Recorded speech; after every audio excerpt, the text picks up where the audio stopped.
हो अच्छे से।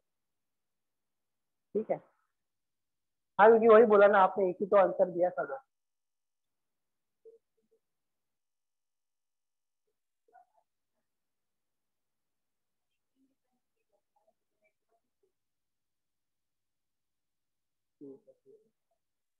ओके चलो अभी मैं क्या बोलूँ। मॉर्निंग वाले बच्चों को मैंने वार्निंग दिया आज कि लेट मत आया करो आप लोग, ठीक है, थोड़ा सा पंक्चुअल हो आप तो।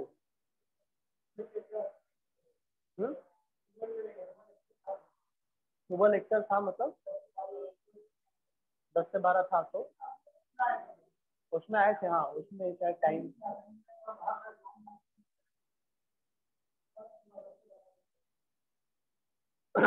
ठीक है, देखो 7:15 हो गया है, स्टूडेंट आए नहीं है, चलो कोई बात नहीं, अभी मैं क्या बोलूँ। ठीक है, लाइफ में आप कोई भी चीज अगर अचीव करने जा रहे हो ना, तो शायद मेरे ख्याल से सबसे जरूरी चीज जो होती है ना वो डिसिप्लिन होती है। घर में आपने अपने लिए अगर कोई रूल सेट किया है तो क्या आप उसके ऊपर खरे उतर रहे हो। ठीक है,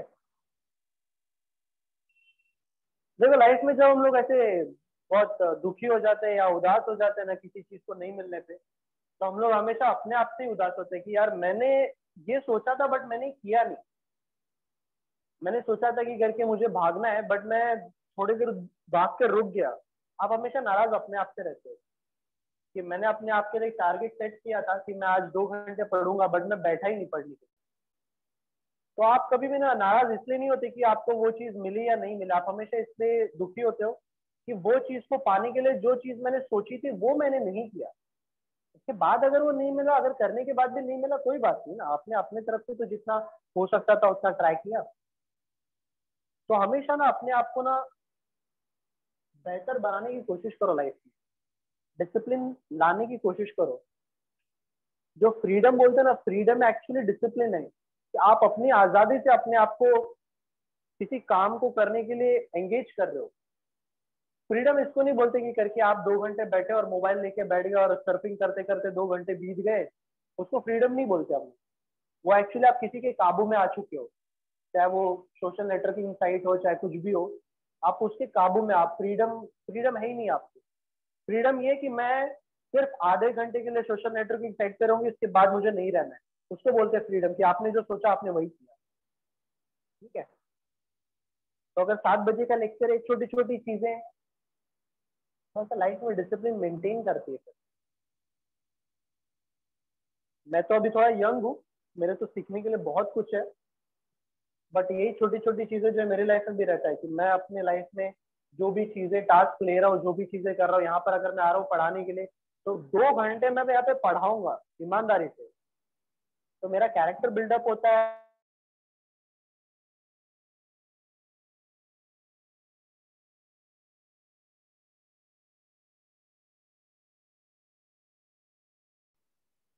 चलो ठीक है, क्या बोलूँ अभी मैं। चलो 5 क्वेश्चन लिख देता हूँ मैं, अब जो आएंगे वो आएंगे। बाकी आप लोगों को ये 5 क्वेश्चन को निकालने में कितना टाइम लग रहा है बस हम लोग वो देखेंगे, और अगर कुछ इसमें हम लोग डिस्कस कर सकते हैं छोटी छोटी बातें, और छोटी छोटी बातों से मेरा मतलब है कि आपने इस क्वेश्चन को सॉल्व करने के लिए कितने स्टेप्स लिखे या किस तरीके से आप सॉल्व कर रहे हो, अगर उसमें कुछ इंप्रूवमेंट हो सकता है तो वो हम लोग डिस्कस करेंगे। और ये क्वेश्चन एग्जैक्टली वही क्वेश्चन है जो ईएसआईसी के लिए आने वाले हैं। तो मैं वर्ड प्रॉब्लम को फिलहाल आज के लिए स्किप कर रहा हूँ, क्योंकि वर्ड प्रॉब्लम का मतलब है कि आपको सारे टॉपिक कहीं ना कहीं आने चाहिए, हर एक टॉपिक का नॉलेज होना होना चाहिए। मैं वो टॉपिक आज ले रहा हूँ जो कि काफी ज्यादा मार्क्स के लिए आता है और गारंटी आता ही आता है, जिसमें से सिंप्लीफिकेशन है, नंबर सीरीज है, क्वाड्रेटिक इक्वेशन है और डीआई है। कुछ बाकी रह गया था क्या।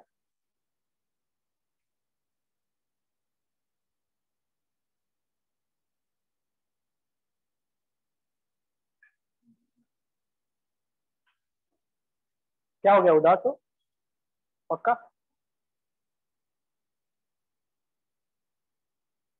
चलो ठीक है, 5 क्वेश्चन में लिख देता हूँ, फटाफट जो है आप आंसर निकालो।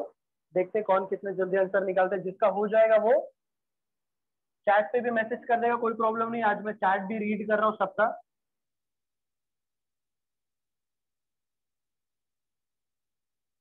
सर बोलो बोलो। मॉर्निंग वाले ही क्वेश्चन है क्या? नहीं नहीं, क्वेश्चन चेंज है, क्वेश्चन मैं बदल के दे रहा हूँ मैं आपको, ठीक है। हाँ, ओके। टॉपिक जरूर वही सेम है क्योंकि टॉपिक मैंने चेंज नहीं किए। आप चाहिए तो 5 क्वेश्चनों को फटाफट सॉल्व कर सकते हो, और आपको कुछ पूछना है तो जरूर पूछ सकते हो। वरना अगर आपने मॉर्निंग का बैच अटेंड किया है तो मैं आपको सजेशन दूंगा कि आप जो है टेस्ट सीरीज में से कोई ऐप अगर होगा आपके पास तो उससे टेस्ट सीरीज से टेस्ट करो, ठीक है। Okay sir. ठीक है सर, मैं आपसे प्रैक्टिस ही करवा रहा हूँ ना, और कोई चीज को मैं बहुत ज्यादा डिटेल में नहीं यहाँ पे समझाने वाला हूँ, क्योंकि 4 टॉपिक है, चारों की मुझे थोड़ी थोड़ी चीजें डिस्कस करनी है। और जो बच्चे सिर्फ इस बैच से बैठे, थोड़ा सा मैं उनको ये बात बता दूं कि ईएसआईसी का अगर आप एग्जाम दे रहे हो तो 4 मेजर टॉपिक को अगर आप कवर कर लेते हो तो भी आपको 25 में से 16, 17, 18 मार्क्स जो मिल जाते हैं। सिंप्लीफिकेशन, नाम बता दे रहा हूं मैं, simplification, number series, quadratic equation और डीआई, ये 4 टॉपिक अगर आप कर लेते हो तो भी आपको 15 मार्क्स तो मिनिमम मिल जाए, क्योंकि ये काफी वेटेज रखता है टॉपिक। चलो चलो, क्विक क्विक, पानी पी रहे हो इतना लेट आके, अभी पसीना निकालने का टाइम है, आप लोग पानी पी रहे हो। हाँ, 5 मार्क्स, 5 क्वेश्चन, टाइम है 3 मिनट। जब आप एग्जाम में एक्चुअल सॉल्व करते हो ना तो 3 मिनट में ये पांचों क्वेश्चन सॉल्व होने चाहिए, ये आपका होता है टारगेट। ईएसआईसी के एग्जाम में हर सब्जेक्ट को सेक्शनल टाइमिंग नहीं होता। चलो एक काम कर लो, पहले सॉल्व कर लो, फिर मैं बताता हूँ, वरना आप सॉल्व करते रहोगे तो ध्यान नहीं दे पाओगे। पहले 5 क्वेश्चन को निकाल लो। 7:20 हो रहा है, 7:23 तक, चलो मैं 3 मिनट अब देता हूँ आपको। देखिए 3 मिनट में कितने लोगों का क्वेश्चन सॉल्व होता है।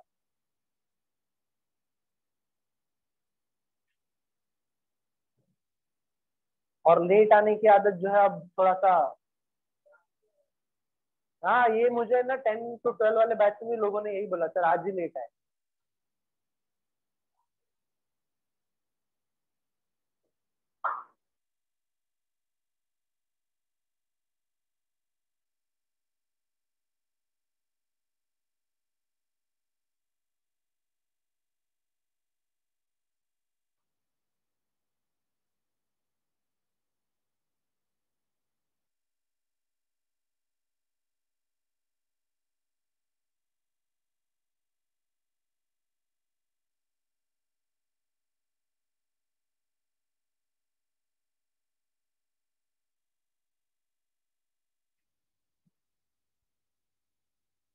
अच्छा, वैसे कितने लोगों ने यहाँ पे ईएसआईसी का फॉर्म भरा है? वैसे 3, 4, 5, वैसे ऑलमोस्ट सब लोगों ने भरा है।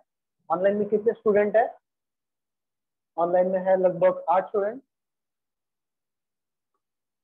नहीं 8 नहीं है शायद, 3 लोग तो 6 स्टूडेंट है।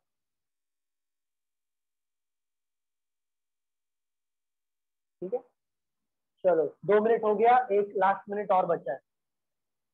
2 मिनट हो गया, एक लास्ट मिनट और बचा।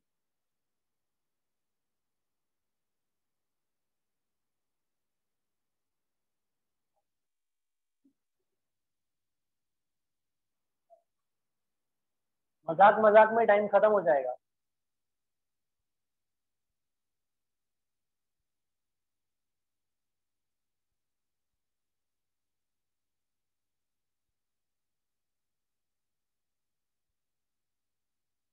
और वक्त बीतने के बाद, सही वक्त बीतने के बाद अच्छी चीज भी अच्छी नहीं लगती।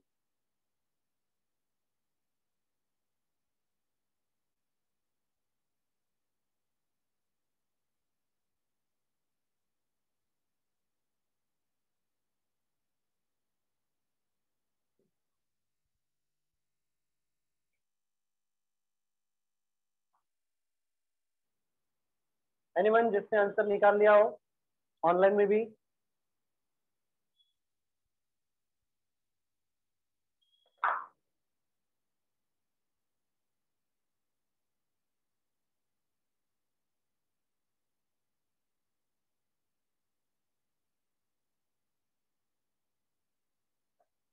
चलो ठीक है, तो टाइम आप लोगों का खत्म हो चुका है। तो आई थिंक मैं अगर आंसर डिस्कस करूं यहाँ पर, किसी ने भी आंसर मुझे नहीं दिया,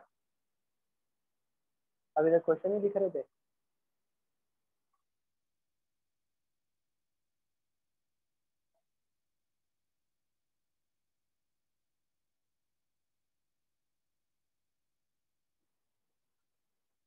कितने आंसर निकले?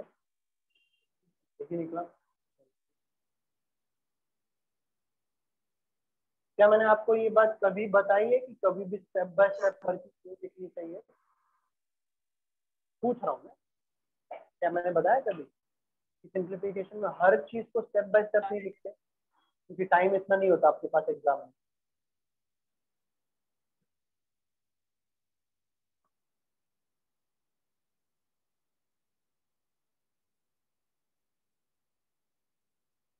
क्वेश्चन लिख रहे हो अभी तक?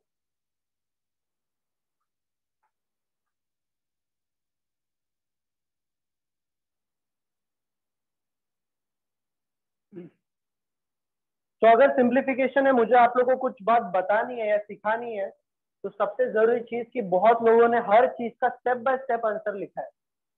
ये आपको स्कूल का एग्जाम नहीं दे रहे हो कि आपको स्टेप के मार्क्स मिलने वाले हैं। ये बात याद रखो कि आप स्कूल में नहीं हो, आपको सिर्फ आंसर निकालने से मतलब है। और आप स्टेप बाय स्टेप निकालना आपकी मजबूरी तब बन जाती है जब आप चीजों को माइंड में कैलकुलेट नहीं कर पाते। फॉर एग्जाम्पल, अगर मैंने 841 को 29 से डिवाइड करने की कोशिश की, तो क्या मैं इसको डायरेक्ट कुछ बता सकता हूँ, कोई नंबर जो इसके 29 के टेबल में आ जाता हो? जैसे कि 29 कितना होगा, 84 होता है क्लोज में अगर जाने की कोशिश करो तो। 29 का स्क्वायर, देखो ये भी एक अच्छी बात है। अब अगर आपको 29 का स्क्वायर याद है, तो आप ये जानते हैं कि 29 इंटू 29 होता है 481। मतलब इसका आंसर कितना? स्क्वायर क्यूब टेबल का वैल्यू समझो। कैलकुलेशन आपका तभी फास्ट होगा जब आपको ये तीन चीजें और इसके अलावा चार चीजें प्लस माइनस इंटू डिविजन में आपका कमांड हासिल होगा। अगर वो चीज आप नहीं कर पा रहे हो, तो आप ये एग्जाम में 3-4 मिनट में नहीं कर सकते, एकदम बात ही। ठीक है, सिंपल सी बात। अगर ये चीज नहीं हो रहा है तो ये चीज भी आपसे नहीं होगा, एकदम सिंपल बात। अगर ये चीज करना है तो आपको इन 7 चीजों में कमांड हासिल करना पड़ेगा, एकदम सिंपल सी बात। चलो, अगर मैं इसको सॉल्व करने की कोशिश करूं, किसी का भी नहीं हुआ, आप दोनों का भी नहीं हुआ? एक नहीं हुआ, कौन सा? फोर्थ वाला। आपको क्यूब रूट और स्क्वायर करे याद है ना? फिर भी नहीं हुआ। 1728 क्यूब रूट याद, क्यूब नहीं याद किया था हमने? सर लिखा आप देख करो, ठीक है। तो फर्स्ट क्वेश्चन का जो आंसर है वो मेरा यहाँ पे 29 आ जाएगा। अगर जिन्होंने 30 तक स्क्वायर याद किया तो बहुत अच्छी बात है, आप डायरेक्ट बोल सकते हो कि सर 29 का स्क्वायर है वो। तो 29 ये कितना आ जाएगा? चलो देखो, अभी आपने पेन जो उठाया ना, यही प्रॉब्लम है, ठीक है ना? यही चीज है, यही चीज पे काम कर रहे हैं। देखो प्रॉब्लम आपको मैंने बताई, अब इसके ऊपर काम करना आपका काम। मैं कोई ब्लेम नहीं कर रहा, मैं कुछ ऐसा नहीं बोल रहा हूँ कि आप यहाँ पे कोई गिल्टी फील करो। बस मैं ये बोल रहा हूँ कि अभी जो आप किया, आपने पेन उठा के इसको सॉल्व करने की कोशिश की, बट यही चीज को आपको अवॉइड करना है। इसी चीज में आपको कमांड लाने की कोशिश करना है। किसी भी चीज को 5 से मल्टीप्लाई करने का मतलब है कि उस नंबर का हाफ कर दो। कितना होता है? 17। तो 17 के आगे एक जीरो लगा दो, 170 में। यहाँ पे 29 है, यहाँ पे 170 है, यहाँ पर कितना है? 140, 115। तो I think 29 plus 170 plus 115 minus 115, इसका फाइनल आंसर क्या निकलेगा? 84। 84? 184 की 84? आई थिंक 84 आएगा ना 84। आंसर? 84 आएगा, ठीक है। सेकंड वाले का आंसर, अभी परसेंटेज वाले क्वेश्चन है। अगर मैं परसेंटेज की बात करूं तो परसेंटेज का पहला रूल होता है कि परसेंटेज हटाने के लिए आपको डिवाइड बाय, अगर मैं 40/100 लिख दूं तो ये परसेंटेज जो है वो आपको वहां से हट जाएगा। तो अगर मैं इसको एग्जाम में अगर सॉल्व करना चाहूँ, एग्जाम के पॉइंट ऑफ व्यू से देखूं, तो आप जानते हो ना 40 के नीचे 100 है, तो 100 का एक जीरो यहाँ पर, एक जीरो यहाँ पर कैंसिल हो गया। आप इसको लिखोगे नहीं बुक, आप फिर क्या लिखोगे? सर 100 का एक जीरो कैंसिल, 100 पूरी तरीके से कैंसिल हो गया। 424 का कितना होता है? 96। इसका आंसर 96 आप डायरेक्ट लिखोगे आप। ठीक है, समझ रहे हो? 100 आपका नीचे है, 100 का एक जीरो यहाँ से कट हुआ, 100 का एक जीरो यहाँ से कट हुआ, ऊपर सिर्फ 4 बचा है और 24 बचा होगा ना। इंटू कर रहा हूँ ना, 4 इंटू 24 ऑफ है ना, तो इंटू ही होगा ना वो। तो 96 प्लस 44 है, इसका जो 100 है उसका दोनों जीरो और इसका दोनों जीरो कैंसल, बचा क्या 44 2 जा 88। इन दोनों को प्लस कर दो। आई थिंक आपको आंसर नहीं मिलेगा क्योंकि मुझे स्क्वायर पूछा है, तो उसका आपको स्क्वायर रूट निकालना पड़ेगा। ठीक है, आई थिंक ये आंसर आएगा आपका। 96 प्लस 88 कितना होता है?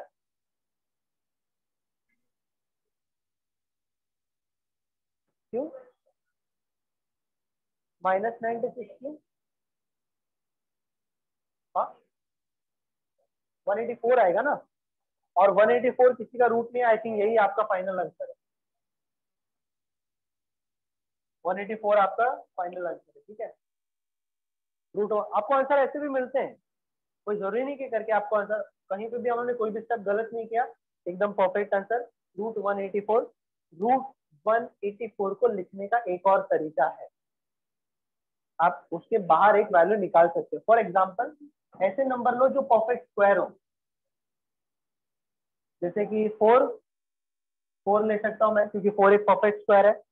4 से अगर मैं डिवाइड करूँ तो 4 4 16 बचा 224 6 आता है, फिर ये किससे जाएगा और किसी से भी नहीं जाएगा, तो इसका आंसर आएगा 2√46 आएगा।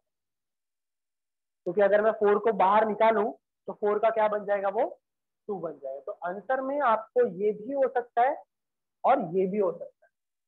ठीक है, जिन लोगों ने आंसर निकाला है ऑनलाइन, आपने अगर ये दोनों में से कोई भी आंसर लिखा है तो आंसर राइट है। मैं फिलहाल इसको क्लियर कर देता हूँ, सब लोग लिख लो। थर्ड का आंसर क्या आया? 5490। इन तीनों को प्लस करेंगे तो कितना आएगा? 800 880 890 896 8 1096 आ रहा है। अरे सॉरी, हाँ 800 1000 1000 1080 1090 1098 आ रहा है आपका आंसर। और 1098 में आप 100 को मल्टीप्लाई करके 20 नीचे लिख दोगे। क्यों? क्योंकि 20 ऊपर है 100 नीचे है, इक्वल्स के वो साइड। जब इक्वल्स टू के आप ये साइड भेज दोगे उसको, तो दोनों का प्लेस जो बदल जाएगा। तो ये आ जाएगा 1 ये आ जाएगा 5 और किसी भी चीज को 5 से मल्टीप्लाई करने का मतलब होता है कि इसका हाफ कर देना। तो 10 का हाफ 5 और 98 का 5, सॉरी 98 का हाफ 49 और एक जीरो लगा दोगे आप। ठीक है ना, 1098 का हाफ कर दोगे तो 549 आएगा और एक जीरो लगा दोगे, आपको आंसर वही आंसर है। Third fourth question is all about कि आपने स्क्वायर और क्यूब रूट की वैल्यू कितने अच्छे से याद किया। अगर याद है तो ठीक है, नहीं याद है तो आपको फिर वो ट्रिक से निकालना पड़ेगा, जो कि मैंने क्यूब रूट और स्क्वायर रूट की ट्रिक मैंने सिखाई है। बट वही बात है, ट्रिक यूज करने में भी टाइम जाता है, तो इसलिए बेटर रहेगा कि आप जो है इसको याद कर लो अच्छे से, उतना तो भी याद कर लो। ये आपका आएगा 12 प्लस 28 प्लस 36 या 34 36, और इसको मैं माइनस ले लेता हूँ, ये साइड भेज देता हूँ तो कितना जाएगा, क्योंकि ये 8 का क्यूब रूट है। अगर मैं सबको वैल्यू प्लस कर दूं तो 40 हो जाएगा, 76 माइनस 8 कितना हो जाएगा, 68 आपका आंसर आ जाएगा। ठीक है, इतना ही आंसर है। तो स्पीड देखो, प्लस और माइनस करने में स्पीड बहुत मैटर करता है, वरना यही लाइन को सॉल्व करने के लिए आप शायद 10 15 12 सेकंड 20 सेकंड ले लोगे। ठीक है, और लास्ट वाले क्वेश्चन की अगर मैं बात करूं तो किसी भी चीज का, इसका डबल जीरो 100 का डबल जीरो कट हो गया, 13 4 जा 52 17 5 जा 85। और इसको मैं ये सेट भेज देता हूँ, बट ये सेट भेजने के पहले मैं यहाँ पे कट क्या क्या कर सकता हूँ, थोड़ा सा चीजें माइंड में कैलकुलेट कर सकते हो आप कि 25 4 जा और 25 25 जा, क्योंकि 25 का स्क्वायर है ये, 4 1 जा 4 11 जा, और किसी भी चीज को 11 से मल्टीप्लाई करने का मतलब है 5 7 2।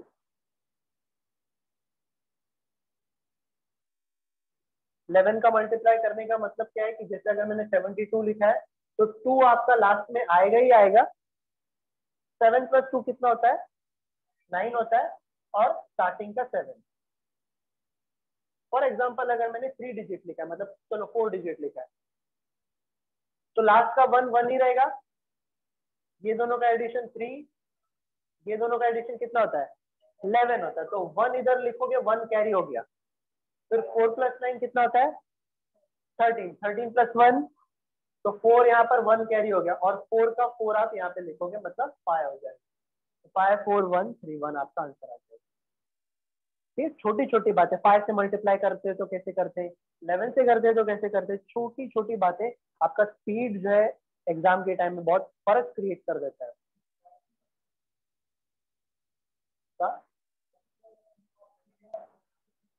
44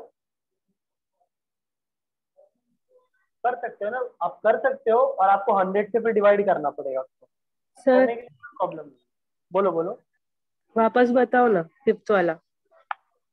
फिफ्थ वाला, फिफ्थ वाला एक्चुअली पूरा सॉल्व नहीं किया, 11 का ट्रिक हो गया, ठीक है। तो फिफ्थ का क्या है कि 100 का 2 जीरो और इसका 2 जीरो कैंसिल होगा। अब 100 कौन? जो 13 के नीचे लिखा होगा, 13 के नीचे जो 100 लिखा होगा उसका 2 जीरो और इसका 2 जीरो कैंसिल। 13 4 जा 17 5 जा, क्योंकि इसका भी 2 जीरो 100 के 2 जीरो से कैंसिल, 17 5 जा। और इसका आपने क्या किया कि नीचे 100 है ना, तो पहला जो चीज है वो आपने माइंड में करना है कि 25 4 जा 100 होता है, और 25 जा 625 होता है। मतलब पहला जो कट है वो मैंने माइंड में करके लिखा है यहाँ पे, ठीक है। और फिर 4 1 जा 4 11 जा, और 11 को 25 से मल्टीप्लाई करके वहां पे मैंने मेंशन कर दिया। इसका फाइनल आंसर क्या बनेगा वैसे? शायद माइनस में आएगा, -38। 38 थोड़ी ना आएगा। 138। हाँ 138 आएगा ना, -138,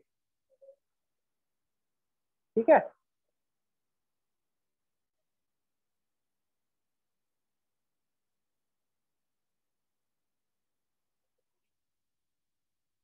चलो अब इसके मैं 5 क्वेश्चन नहीं दूंगा, डिफरेंस थोड़ा सा ज्यादा हो जाएगा।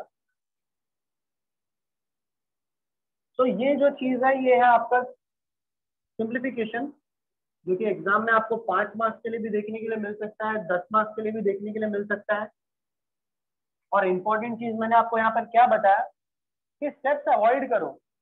Plus minus into division square cube में कमांड लेकर आओ प्लस, और स्टेप्स लिखना अवॉइड करो। जितनी चीजें आप माइंड में कर सकते हो उतना बेटर रहेगा वो। चलो एक काम करें, थोड़ा सा सिंपल क्वेश्चन, आई थिंक सबको निकालने आएगा। अब मैं एक्सपेक्ट करूंगा कि आप जल्दी जल्दी इनके आंसर दे दो, और जितनी चीजें आप माइंड में कर सकते हो उतना बेटर रहेगा।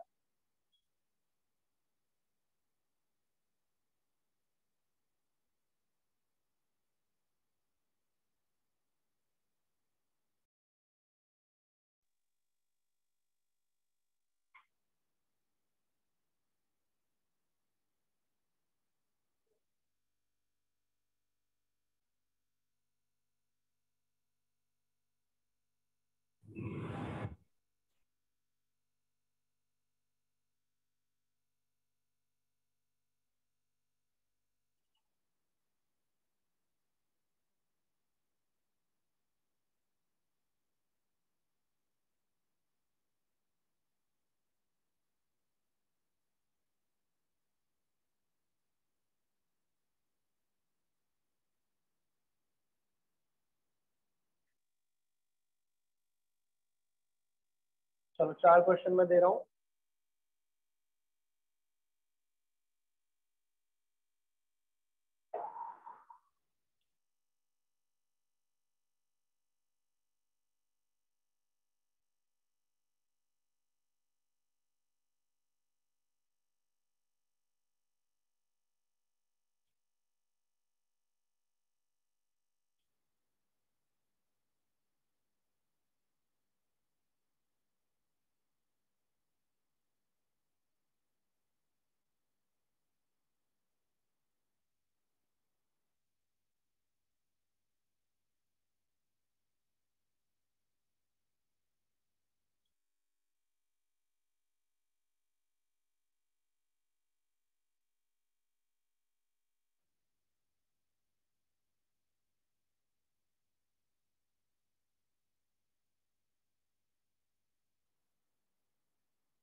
प्लस कर रहे हो क्या? वो प्लस कर रहे हो आप?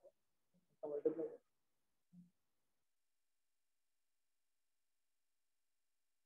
क्वेश्चन लिख रहे हो कि हो गया आंसर? अवॉइड कर रहे हो ना?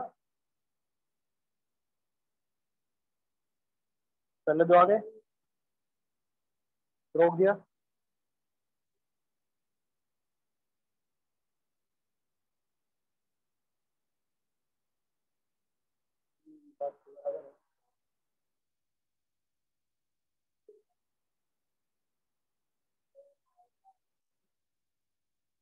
हाँ क्योंकि 19 इंटू 70, एक सेकेंड मैं चेक कर लेता हूँ।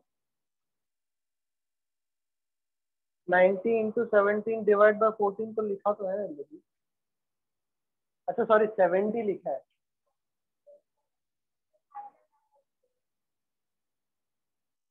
हाँ अब ठीक है। हाँ जो ऑनलाइन स्टूडेंट है वो जरा देख लेना, सेकंड क्वेश्चन में थोड़ा सा चेंज किया मैंने। आप लोग को आंसर नहीं मिल रहा था इसलिए मैंने वैल्यू थोड़ा सा बदल दिया। आप लोग को आंसर जल्दी मिल जाए इसके, ठीक है? तो 17 की जगह 70 कर दो।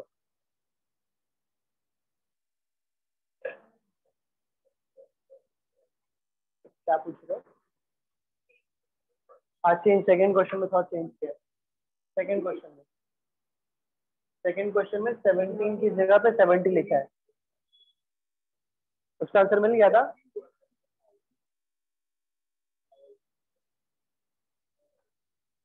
चलो चलो टाइम अप। आई थिंक किसी को आंसर मिला है चारों के चारों क्वेश्चन का। वहां पर आपको पावर की वैल्यू ढूंढनी है इसमें। तो उसमें वही छोटी सी बात अगर मैं बता दूं तो शायद वो इजी हो जाएगा आपके लिए, ठीक है? 16 का स्क्वायर है 256।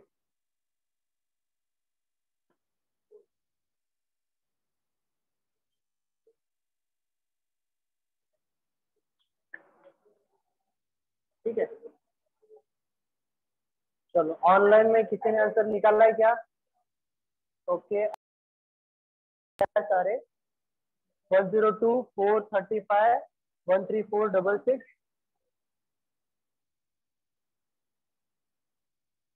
चलो ठीक है सोनाली, चेक करते हैं हम लोग आंसर। चलो फर्स्ट वाले का आंसर क्या है? Okay okay okay okay. चलो जितना भी हो उतना ठीक है, अभी साथ में करने की कोशिश करते हैं। फर्स्ट वाले का 102। आई थिंक किसी का आंसर रॉन्ग आया क्या? आया 102 फर्स्ट वाले का। तो आई थिंक आप 125 100 जो भी है कैंसलेशन करके रॉन्ग आ रहा है।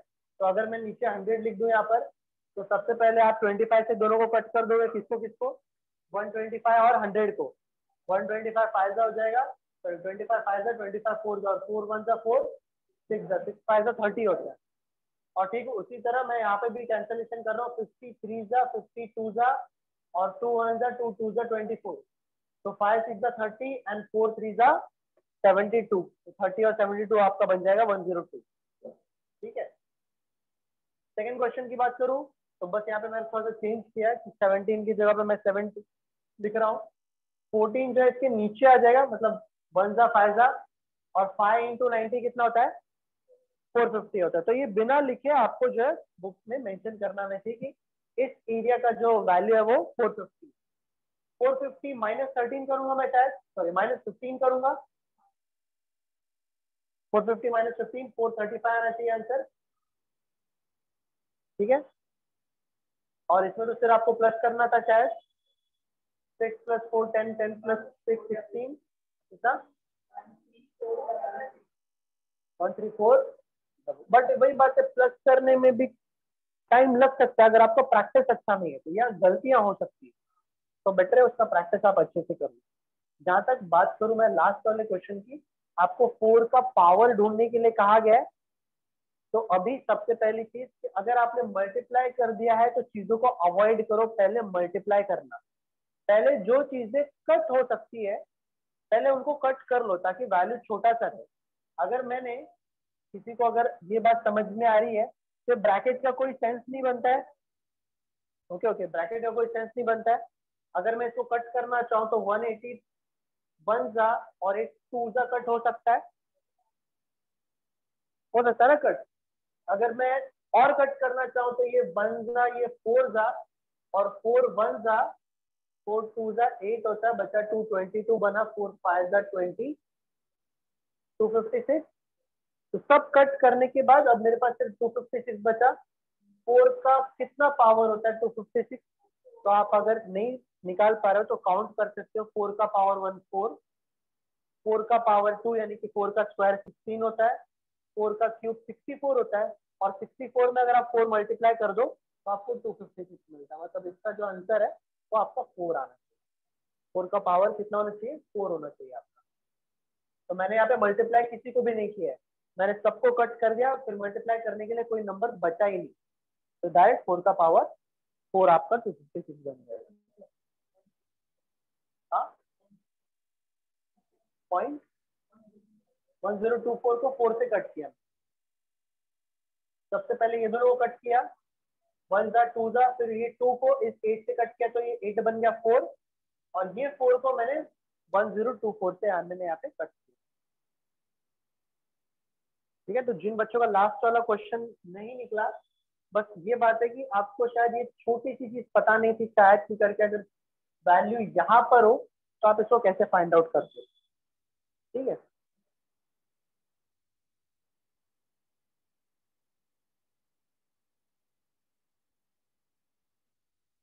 चलो अब जरा आते हैं मिसिंग सीरीज पे, या फिर मैं उसको बोलूँ नंबर सीरीज पे आते हैं।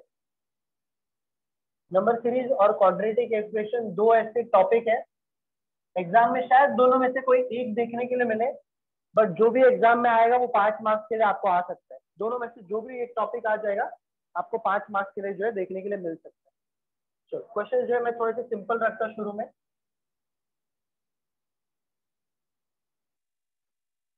इस क्वेश्चन को करने के लिए शायद मैं आपको 3 से 4 मिनट दूं, 5 क्वेश्चनों को सॉल्व करने के लिए 3 से 4 मिनट।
ठीक है, जिसको जिसको जो भी आता है, अभी तक आपने जो भी सीखा है, नंबर सीरीज अगर आप लोग का हुआ रहेगा तो आप लोग सॉल्व करने की कोशिश करो इसको।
नंबर सीरीज अगर मैं थोड़ा सा बताना चाहूँ तो आपको नंबरों के बीच का पैटर्न हमेशा गेस करना होता है।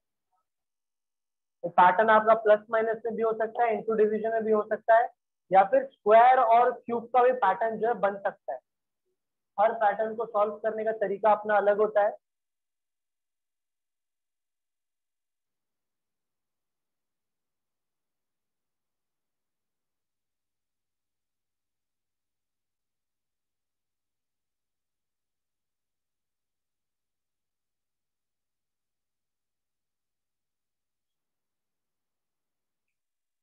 ठीक है, चलो जो जो स्टूडेंट जिनको आंसर मिलते जा रहे हैं वो लोग आंसर जो है दे सकते हैं, ऑनलाइन वाले स्टूडेंट भी।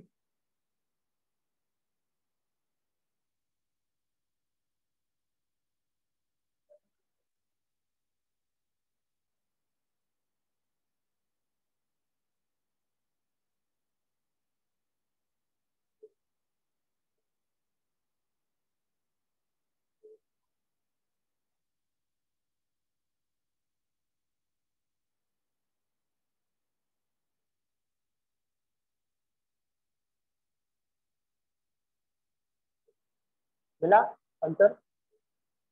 पाँचों ये किसका कर रहे हो?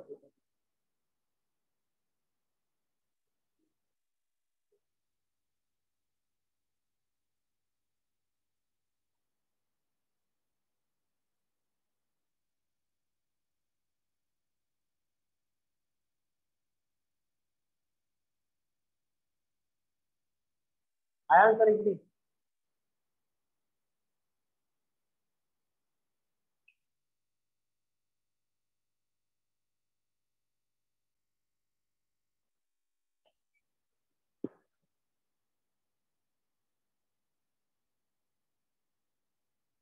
धीरे धीरे जो है कॉम्पिटिटिव एग्जाम को लड़कियों ने डोमिनेट करना शुरू कर दिया है, क्योंकि बॉयज लोगों की पॉपुलेशन धीरे धीरे कम हो गई है इस फील्ड में, खास करके बॉम्बे वाले सेक्शन में। यहाँ पे पेशेंस हम लोग के पास होता नहीं है, जॉब का प्रेशर आ जाता है एक एज के बाद, लड़की लोग को थोड़ा सा फ्री हैंड मिल जाता है तो फिर वो लोग टिके हुए रहते हैं, एग्जाम देते रहते हैं। अरे मैं इंडिविजुअल नहीं बोल रहा हूँ, अब इंडिविजुअल कंडीशन शायद अलग अलग हो सकता है। तो अब ये एग्जाम है ना, यही यही बता रहा है या यही समझा रहा है कि पेशेंस का ही गेम है ये। ठीक है ना, अगर मैं 6 महीने किसी को रोक के रख दूं तो शायद ग्रेजुएशन कंप्लीट हो जाने के बाद या स्टडी कंप्लीट हो जाने के बाद आप 6 महीने रुक सकते हो, बट उसके ज्यादा ऊपर रुकना थोड़ा सा रिस्की हो जाता है, खास करके जो मुंबई में लोग रहते हैं। लड़कियों के पास ऑप्शन है तो वो रुकी भी हुई है, एग्जाम्स भी दे रहे हैं, एग्जाम क्रैक भी वही ज्यादा कर रहे हैं। तो अब बात है ना कि करके नॉलेज की नहीं, अब बात है पेशेंस की, करके आपके अंदर कितने एग्जाम फेल होने के बावजूद भी टिके रहने का पेशेंस है, क्योंकि एक टाइम आएगा कि आप एग्जाम क्लियर कर जाओगे बड़े आराम से। और थोड़ा पेशेंस रखना, वही चीजें बार बार देखना, सॉल्व करते रहना। ठीक है, चलो फर्स्ट क्वेश्चन का आंसर क्या है? 73। तो जब भी आप नंबर सीरीज सॉल्व करो, अगर मुझे इसमें आपको कुछ, तो मैं आपको बोलूंगा कि नंबर सीरीज को आप हमेशा आखिरी से देखना चालू करो, क्योंकि ओके ओके, नंबर सीरीज में जनरली आप क्या करते हो कि आप यहाँ पे या तो प्लस माइनस करते हो, इन शॉर्ट आप डिफरेंस निकालते हो कि सर दो नंबरों के बीच का गैप कितना है, या फिर आप उनको मल्टीप्लाई करके उसके क्लोज जाने की कोशिश करते हो कि सर मैं 123 को किससे मल्टीप्लाई करूं कि इस नंबर के पास में चला जाऊं। तो ये दो काम करते हो आप, या तो आप डिफरेंस निकालते हो उनके बीच का, या तो आप उसको वहां पे पहुंचाने की कोशिश करते हो। स्क्वायर और क्यूब का भी जो ट्रिक है या फिर जो पैटर्न है उसमें भी तो आप डिफरेंस ही निकालते हो ना। इन शॉर्ट मैं इस पूरे नंबर सीरीज को दो ही चीजों में बांटता हूँ, एक होता है डिफरेंस निकालना, दो नंबरों के बीच का डिस्टेंस, या दो नंबरों के बीच को एक दूसरे की तरफ लेकर जाना कि सर ये नंबर को यहाँ तक पहुंचाने के लिए किससे मल्टीप्लाई करना पड़ेगा। और इस केस में आप हमेशा अगर लास्ट के नंबरों को ऑब्जर्व करते हो तो आपको ये बात क्लियर हो जाती है कि सर मुझे अपना एनर्जी जो है, जो मेरा पैटर्न का फोकस है वो मल्टीप्लीकेशन पे फोकस करना चाहिए या फिर डिफरेंस निकालने पे फोकस करना चाहिए, क्योंकि दोनों अलग अलग चीजें हैं। बट अगर आप फर्स्ट क्वेश्चन को देखो या सेकंड क्वेश्चन को देखो, यहाँ पर मुझे डिफरेंस ही निकालना है, क्योंकि नंबरों के बीच का गैप बहुत ज्यादा नहीं है। ठीक है, बट अगर मैं क्वेश्चन नंबर 4 की बात करूंगा या 5 की बात करूंगा तो देखो नंबर कैसे रैपिडली इंक्रीज हो रहा है, 2 के बाद 12 फिर बढ़ते जा रहा है। इस केस में भी 3 6 फिर बढ़ते जा रहा है बढ़ते जा रहा है। दैट मीन्स इन दोनों क्वेश्चन में मल्टीप्लीकेशन ही अप्लाई हुआ। बट अगर मैं क्वेश्चन नंबर 3 की बात करूं तो क्या लग रहा है, कभी कभी थोड़ा सा आपको ध्यान रखने की जरूरत है कि कभी कभी इतना सिंपल नहीं होता। मे भी शायद इसका आंसर डिफरेंस से भी आ सकता है, मे बी मल्टीप्लीकेशन से भी। बट मल्टीप्लीकेशन की अगर पॉसिबिलिटी नजर आ रही है तो मैं चेक जरूर करूंगा। फिलहाल अगर मैंने आपको समझा दिया चीजें, अगर मैं आंसर डिस्कस करूं तो 2 4 8, मतलब पैटर्न आप समझ गए कि डबल डबल होते जा रहे हैं। 16 के बाद 32, तो आंसर कितना आएगा? 3 ना। इस क्वेश्चन में क्वेश्चन मार्क आपका बीच में लिखा हुआ है, तो कभी कभी ऐसे क्वेश्चन होंगे जहां पर आपको क्वेश्चन मार्क अगर बीच में लिखा है तो शायद उसको निकालने में थोड़ा टाइम एक्स्ट्रा लग सकता है, क्योंकि पैटर्न गेस करने में और वही पैटर्न को कंपेयर करने में टाइम लगता है। तो अगर मैं डिफरेंस निकालू तो कितना आएगा? 30, 25, 20। आई थिंक पैटर्न समझ गए। 30, 25, 20, 15, 10। तो 20 15 अगर मैं माइनस कर दूं तो कितना आना चाहिए यहाँ पे? 30। ठीक है, ऑनलाइन में किसी ने आंसर दिया था क्या?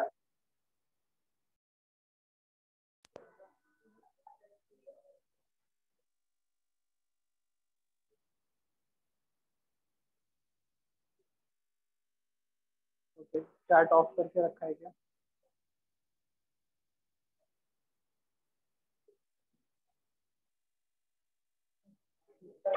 क्या बोल रहा? हाँ, 73।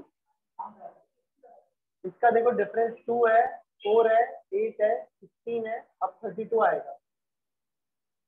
उनकी डिस्टेंस बढ़ते जा रही है, तो अगर 32 डिस्टेंस है इन दोनों के बीच में तो 41 में 32 प्लस कर दोगे आप, बराबर। आप जा सकते हो यहाँ से। क्या बोल रहे हो? 13 माइनस 11 करके ही 2 लिया ना मैंने। डिफरेंस ही निकाल रहा हूँ ना, माइनस ही कर रहा हूँ ना दोनों को, है ना। माइनस ही करके मैं डिफरेंस निकाल रहा हूँ ना। चलो, अगर मैं थर्ड क्वेश्चन की बात करूँ तो 38 कितना जा 86 होता है। अगर नहीं होता तो क्लोज कितना जा सकता हूँ मैं? +10। ठीक है, अगर मैंने यहाँ पे इंटू 2 + 10 किया तो यहाँ पे क्या कर सकता हूँ? इंटू 2 + 10। इसीलिए मैंने आखिरी से चालू करने के लिए बोला, क्योंकि शुरू में पॉसिबिलिटी बनती है बहुत सारी। 14 × 3 -4 भी लिख सकते थे आप, लिख सकते थे ना।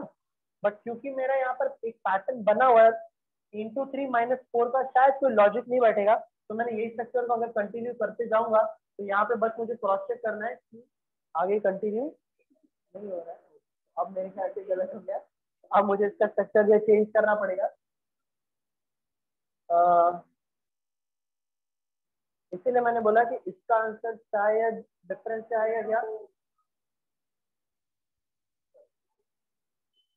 अगर मल्टीप्लीकेशन अप्लाई नहीं हो रहा है आपको, मैंने इसीलिए बोला कि थर्ड क्वेश्चन में दोनों पॉसिबिलिटी है, क्योंकि क्लोज भी है और थोड़ा दूर भी है, तो 3 आ जाएगा, 8 आ जाएगा और 24 आ जाएगा। कितना आएगा ये? बराबर है। कुछ आपको ये दिख रहा है?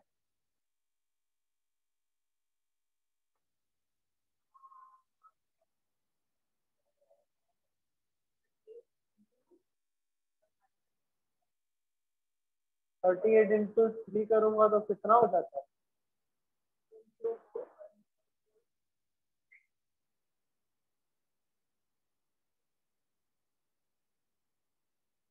क्या मैंने यहाँ पे भी क्वेश्चन गलत लिखा है?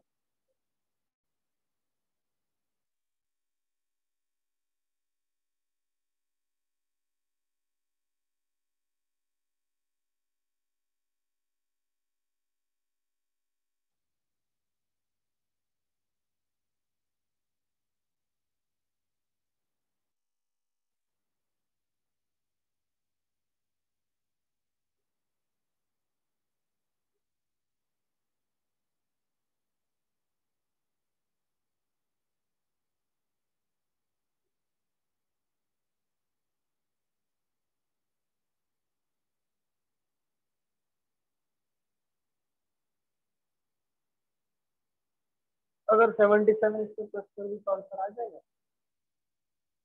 नहीं, आंसर तो ऐसे नहीं आएगा। ओके ओके, ये थोड़ा सा कॉम्प्लिकेटेड है एक्चुअली।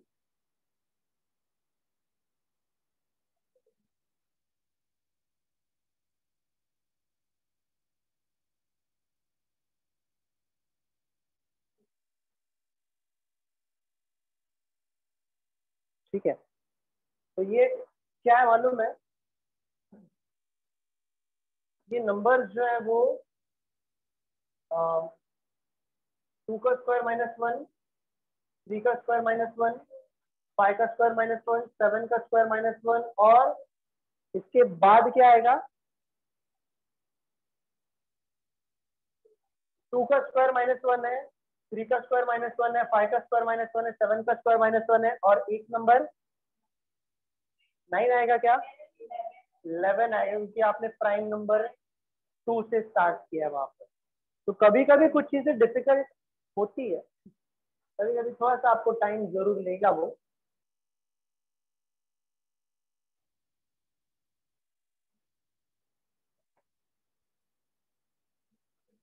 तो 11 का स्क्वायर -1 आपको प्लस कर देना, कितना आएगा वो? 120।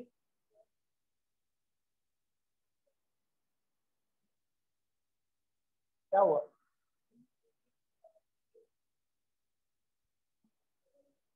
डिफरेंस, डिफरेंस डिफरेंस मैंने लिखा है,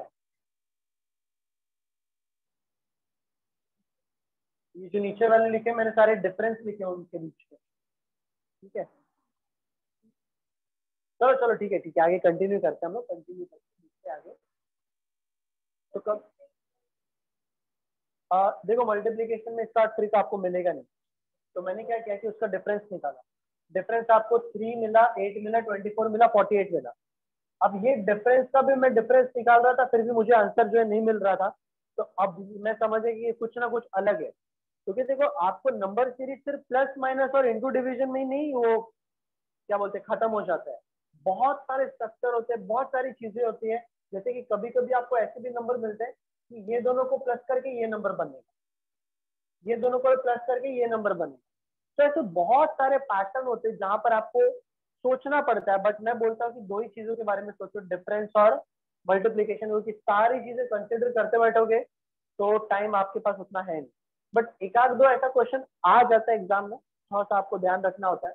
तो डिफरेंस जब मैंने निकाला तो डिफरेंस क्या मिला कि 2 का स्क्वायर -1, 2 का स्क्वायर 4 -1, पहला डिफरेंस है। दूसरा है 3 का स्क्वायर माइनस, तीसरा 5 का स्क्वायर, 7 का स्क्वायर। तो ये एक्चुअली क्या है, 2 3 5 7 ये प्राइम नंबर। तो 7 के बाद आएगा आपका 11 का स्क्वायर -1, वो होता है 120, और 120 आप 86 में प्लस कर दो, क्योंकि आप डिफरेंस निकाल रहे थे। दूसरा वाला ये डिफरेंस है, देखो 30 है, 25 है, 20 है, 30 25 20 के बाद आना चाहिए 15 आना चाहिए, और ये आना चाहिए 10, 31 आंसर आएगा। डिफरेंस प्लस करते जा रहे हो आप। अगर आप यहाँ से यहाँ जाओगे तो लेस करना है, ऐसे आओगे तो प्लस करना है। अब मैं ऐसे जा रहा हूँ क्योंकि मेरा क्वेश्चन मार्क इधर लिखा है, तो -30 -25 -20 -15 -10। ठीक है,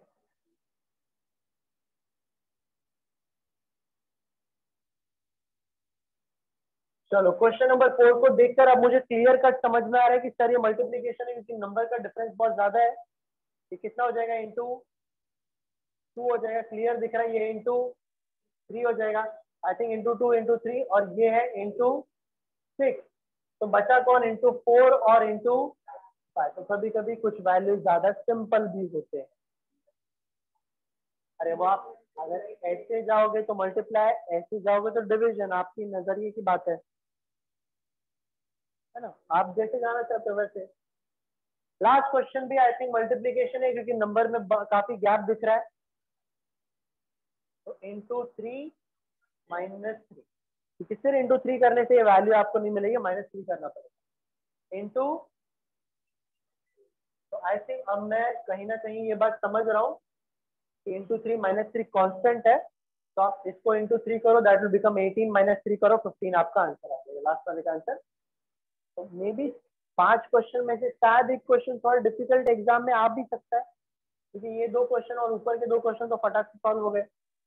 थोड़ा सा आपको ध्यान रखना पड़ता है इन बातों का कि अगर डिफरेंस में आंसर मिल गया तो ठीक है, अगर मल्टीप्लीकेशन है तो आंसर मिल गया तो ठीक है, वरना शायद कुछ पैटर्न अलग हो जिसमें टाइम ज्यादा जाए, बट उसको हम लोग कंसिडर नहीं करें, दिमाग में वो सब बातें नहीं रखें, वरना आप सॉल्व ही नहीं कर पाओगे जल्दी जल्दी।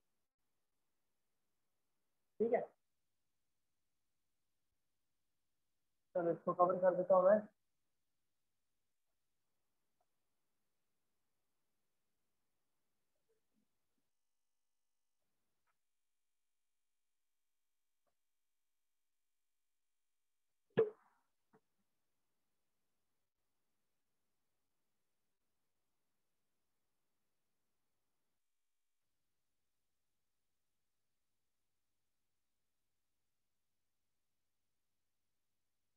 चलो 3 क्वेश्चन देता हूँ मैं, जरा फटाफट निकाल लो इसका आंसर, क्योंकि टाइम थोड़ा सा कम है।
चलो 3 क्वेश्चन आई थिंक इनफ रहेंगे, आप इसका आंसर निकाल लो।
क्या आया?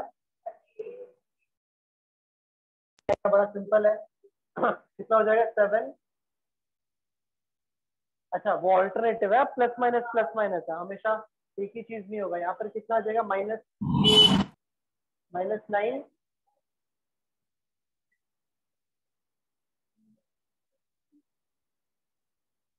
नजरिए के बात है अपनी,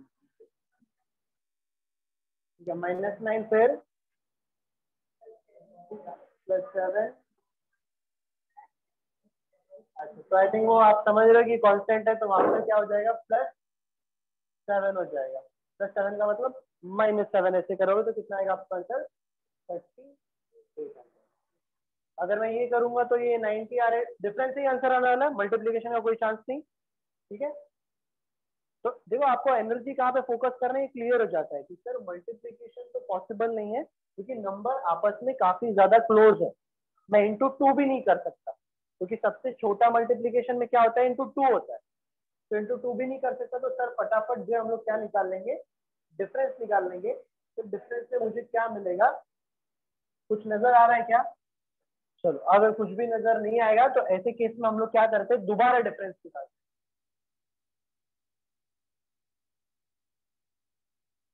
ठीक है। एक बार और डिफरेंस निकालते हैं, कितना आएगा इसका? ठीक है। अब जब आपको डिफरेंस निकालने के लिए ज्यादा कुछ बच नहीं जाता है, तो आप यही जो डिफरेंस है ना, लास्ट में इसी को कंटिन्यू करके चलते हैं। अगर 14 यहाँ पर लिखता तो खत्म हो गया बात।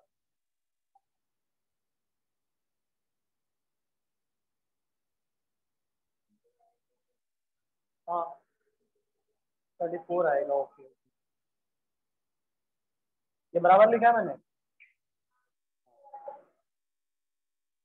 8 आएगा ना।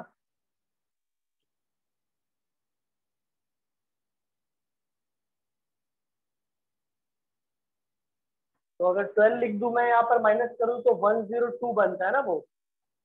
और इसी 8 को अगर मैं और कंटिन्यू करता तो आई थिंक बराबर है, मेरा आंसर राइट है। तो अभी कैसे आया इसको मैं अगर एक्सप्लेन करना चाहूँ ना, तो ये नंबर सीरीज का वो वेरिएशन है कि जहां पर आपको डिफरेंस निकालने की जगह पे आपको कोई पैटर्न नजर नहीं आता। जैसे ये मेरा पहला डिफरेंस था, बराबर है, मुझे कोई पैटर्न नजर नहीं आ रहा है, 90, 56, 30 में कोई पैटर्न नहीं। फिर मैंने क्या किया कि दोबारा डिफरेंस निकाला, क्योंकि मल्टीप्लीकेशन का तो कोई चांस नहीं है। मैंने दोबारा डिफरेंस निकाला, 34 मिला और 26 मिला, मुझे स्टिल कोई पैटर्न नजर नहीं आ रहा है। तो मैंने इसका लास्ट एक डिफरेंस निकाला और एक ही नंबर बचा। क्या बचा? अब जब एक ही नंबर बचता है डिफरेंस में, तो आप उसको कंटिन्यू कर लेते हो कि यहाँ पर भी देखो, इसलिए मैंने जितने भी वैल्यू अपने मन से लिए मैंने यहाँ पे सर्कल डाल। 8 का अगर 8 आएगा तो इन दोनों का डिफरेंस अगर 8 है तो इन दोनों का डिफरेंस 8 होना चाहिए। मतलब इन दोनों के, मतलब अगर इसमें से 8 निकाल दो तो कितना बचेगा? 18। फिर 30 में से 8 निकाल दो तो कितना बचेगा? 12। और 141 में से 12 निकाल दो तो कितना बचेगा? 10। क्रॉस चेक करने के लिए क्या इन दोनों का डिफरेंस सही है क्या, तो मैंने क्या किया कि इस 8 को और आगे कंटिन्यू कर लिया। 18 में से 8 निकाला तो कितना? 10। और 12 में से 10 निकाल दो कितना? मतलब इन दोनों का डिफरेंस 2 होना चाहिए, मेरा राइट आंसर। देखो, वही बात है कि जो मैं 4 घंटे में सिखाने वाला हूँ, मैं यहाँ पे सिर्फ रिविजन ले रहा हूँ। आगे ऐसा भी होगा कि मैंने कोई टॉपिक आपको सिखाया होगा, आपका एग्जाम आने वाला होगा, तो मैं उस टाइम पे जब रिवीजन करवाऊंगा, क्योंकि मैं ये सारी चीजें आपको पढ़ा चुका रहूंगा, तो उस टाइम पे रिवीजन बड़ा सिंपल रहेगा आपको, ठीक है। फिलहाल जितने भी बच्चों ने नंबर सीरीज सीखा है, शायद किसी और सर से सीखा होगा। मेरा सिखाने का तरीका कम्प्लीटली डिफरेंट है, मैं चीजों को तोड़ देता हूँ ताकि कोई कंफ्यूजन की बात ही ना रहे। आप किस पर्टिकुलर क्वेश्चन को सॉल्व कर रहे हो, उसमें किस टाइप का अप्रोच है, वो क्लियर हो जाता है फिर।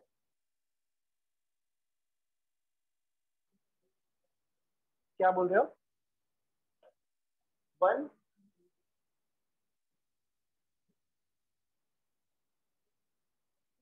यहाँ पे +1 होगा, +7 होगा, क्योंकि पैटर्न आपका ऐसे ही बन रहा है। तो अगर आप यहाँ से यहाँ जाओगे तो +7, यहाँ से यहाँ जाओगे तो -7। तो 45 में -7 कर दो, आपको 36 मिल जाएगा, ठीक है। अगर आप ऐसे जाओगे ना, तो ये -7 +9, -7 +9 -7, ठीक है। और लास्ट वाले क्वेश्चन का आंसर क्या है? तो आई थिंक आप ये क्वेश्चन में समझे ना मैं क्या बोलने की कोशिश कर रहा हूँ, कि कुछ क्वेश्चन ऐसे होते हैं जिसका पैटर्न आपको लास्ट तक जाना पड़ता है और उसी नंबर को आप आगे कंटिन्यू कर लेते। तो ऐसे भी क्वेश्चन जो है, ऐसे भी वेरिएशन आपको नंबर सीरीज में देखने के लिए मिलता है। बट अगर आप ये बात जानते हो इसका आंसर मल्टीप्लीकेशन से नहीं आने वाला, आपको डिफरेंस ही निकालना है, तो आप डिफरेंस निकालते जाते हो, कोई प्रॉब्लम नहीं होती उसके। क्या वो मुंह क्यों बिगड़ गया? क्या थर्ड वन का आंसर? तो चलो इसका डिफरेंस मल्टीप्लीकेशन में कोई चांस है? कोई चांस है क्या? नहीं। तो डिफरेंस 38, डिफरेंस 30, डिफरेंस 18। अभी मैं अगर यहाँ पर लॉजिक लगाने की कोशिश करूं तो मेरे पास दो प्लेस है ना खाली, है ना। इधर का 8 का डिफरेंस है, अगर मैं इधर भी 8 और इधर भी 8 और इधर भी 8 का डिफरेंस अगर बना लूं तो आई थिंक 8 अगर इसमें से निकालूंगा तो बचेगा 22, और 22 में से 8 नहीं निकाल सकता क्योंकि 8 ही नहीं है वो। तो अगर इधर 8 है तो शायद यहाँ पे 6, 4, 2 शायद हो सकता है। डबल डिफरेंस, ये तो एक पहला डिफरेंस है ना, शायद डबल डिफरेंस में इधर अगर 8 है तो इधर 8 इधर 8 इधर 8 शायद नहीं हो, शायद 6, 4, 2 हो। तो चलो मैं चेक कर लूँ। अगर इन दोनों के बीच में 6 का डिफरेंस है तो इधर 24 आना चाहिए। इन दोनों के बीच में अगर 4 का डिफरेंस है तो इधर 20 आना चाहिए। और इन दोनों के बीच में तो 2, 4, 6, 8 आपको एक पैटर्न मिल गया। ठीक है, तो यहाँ पर कितना आंसर आएगा? यहाँ पर अगर डिफरेंस 20 है तो आप पैटर्न को, इसीलिए मैं बोल रहा हूँ दो चीजों को, एक होता है आपका डिफरेंस और एक होता है आपका मल्टीप्लीकेशन।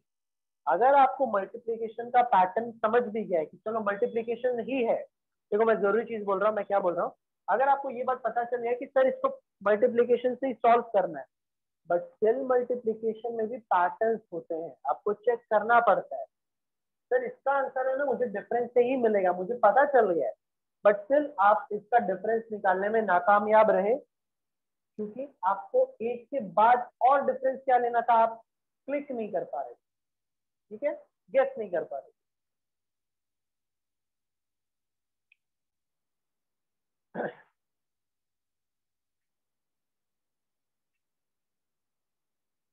बट स्टिल कोई बात नहीं, आपको हमेशा पैटर्न जो है ट्राई करते रहना है। ठीक है, नंबर सीरीज में कभी भी झुकने का नहीं। ठीक है, झुक गए तो बात खत्म।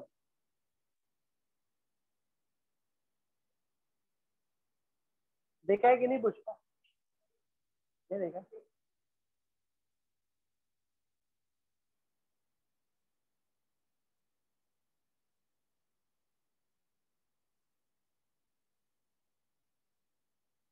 तो अगर मैं नंबर सीरीज की बात करूं कि ओवरऑल मैंने क्या डिस्कस किया, तो यही बात कि नंबर सीरीज आप दो चीजों में गेस करने की कोशिश करते हो, या तो डिफरेंस में या तो मल्टीप्लीकेशन में।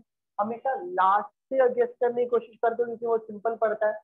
और सबसे इंपॉर्टेंट चीज कि आपने प्रैक्टिस कितना किया है, क्योंकि आप भले चीजों को कितना भी जानते क्यों ना हो, और बिना प्रैक्टिस के वो टाइम स्टिल आपसे लेगा, वो टाइम कंज्यूम ज्यादा करेगा। ठीक है,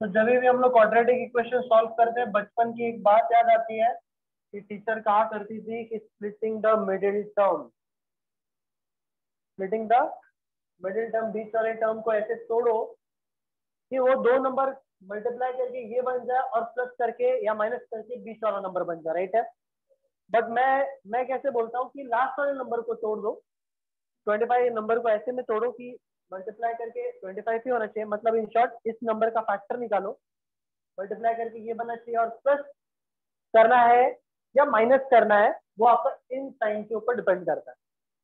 अगर यहाँ पे मैंने माइनस लिखा होता ना तो आपको माइनस करके 16 बनाना है, प्लस लिखा है इसलिए आपको प्लस करके 16 बनाना है।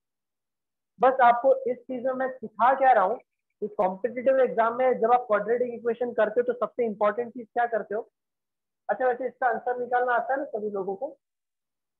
इसका अगर मैं एक्स का वैल्यू पूछूं तो क्या बोलोगे आप? पाई और फाइव। क्या दोनों का आंसर पॉजिटिव है? पक्का?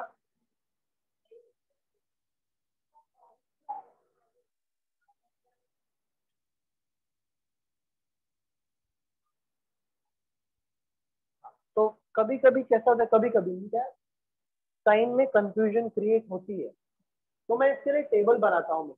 टेबल कैसे बनाता हूँ?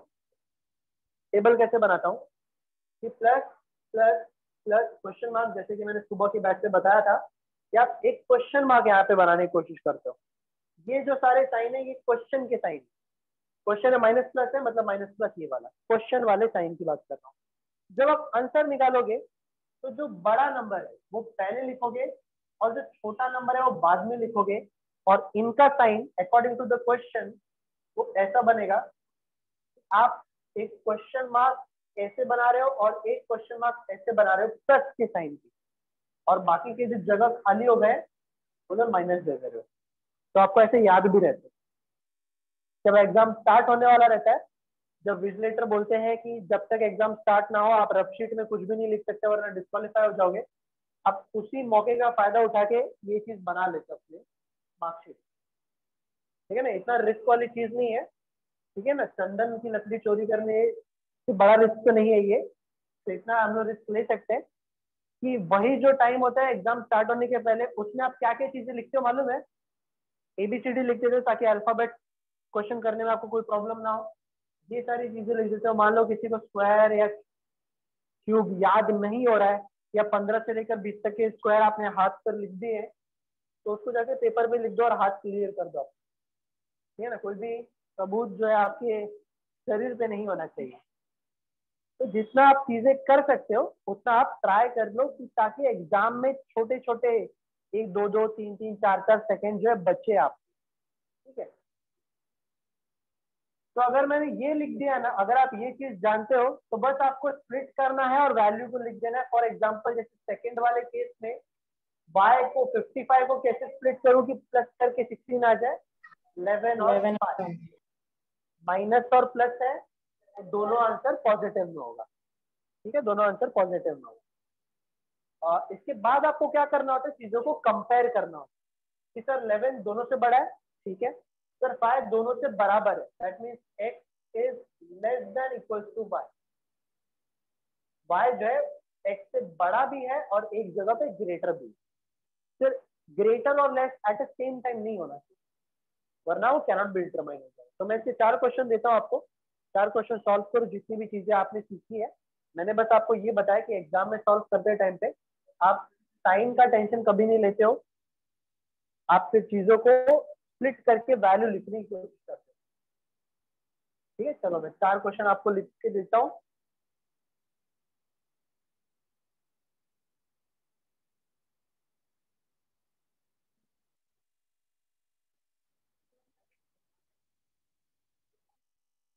और इसमें जो 2 ट्रिक है वो भी हम लोग सीखेंगे। ठीक है, क्वाड्रेटिक इक्वेशन में 2 ट्रिक भी है वो भी मैं आपको सिखाऊंगा।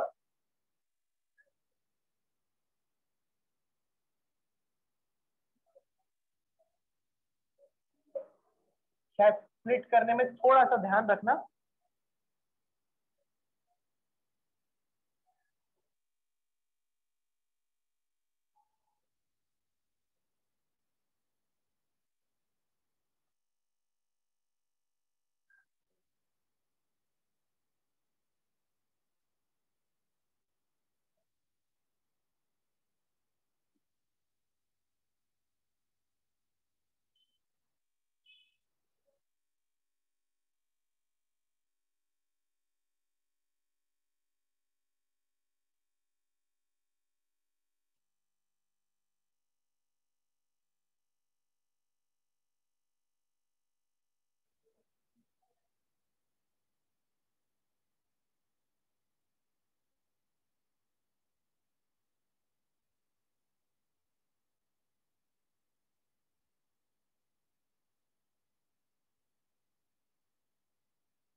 चलो इसमें ट्रिक भी है, तो मैं ट्रिक आपको जो है क्वेश्चन के सॉल्व होने के बाद बताता हूँ, ताकि आप लोग एटलीस्ट स्प्लिट करने का जो प्रैक्टिस है वो तो भी कर लो।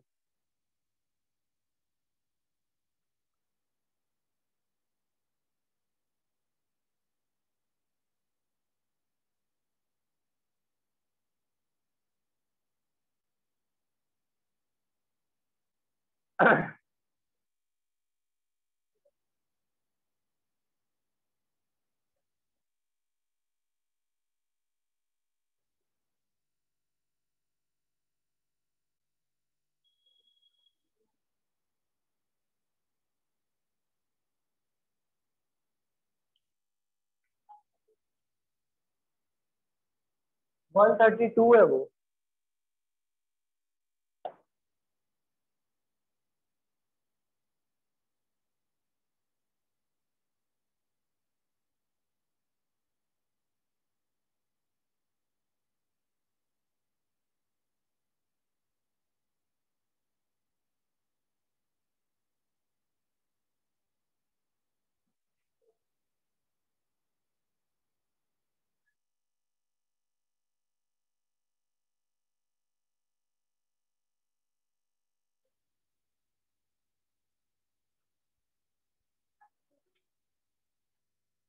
प्लस माइनस का बिल्कुल भी टेंशन मत लो। क्वेश्चन के साइन यहाँ पे लिखे हुए हैं, उसके आंसर के साइन यहाँ पर, तो आप फिर उसको स्प्लिट करके चीजों को प्लस करके वैल्यू देखो। जैसे कि ये जो 40 है ना, 40 को जब आप स्प्लिट कर रहे हो तो वो दो वैल्यू को मल्टीप्लाई करके तो 40 आना चाहिए, बट माइनस करके 6 आना चाहिए, प्लस करके नहीं। तो जो सेकेंड साइन होता है ना, सेकेंड जो साइन होता है वो आपको ये बताता है कि बीच का वैल्यू आपको प्लस करके लेकर आना है या माइनस करके। फॉर एग्जाम्पल जैसे अगर मैंने 23 बनाने की कोशिश की तो दो वैल्यू को मैं प्लस करूंगा, अगर मैंने 6 बनाने की कोशिश की तो दो वैल्यू को मैं क्या करूंगा, माइनस करूंगा। जैसे 40 को मैं किसको स्प्लिट कर सकता हूँ, 10 फोर जा बराबर है 10 फोर जा 40, और 10 माइनस 4 कितना होता है, 6 होता है। ठीक है,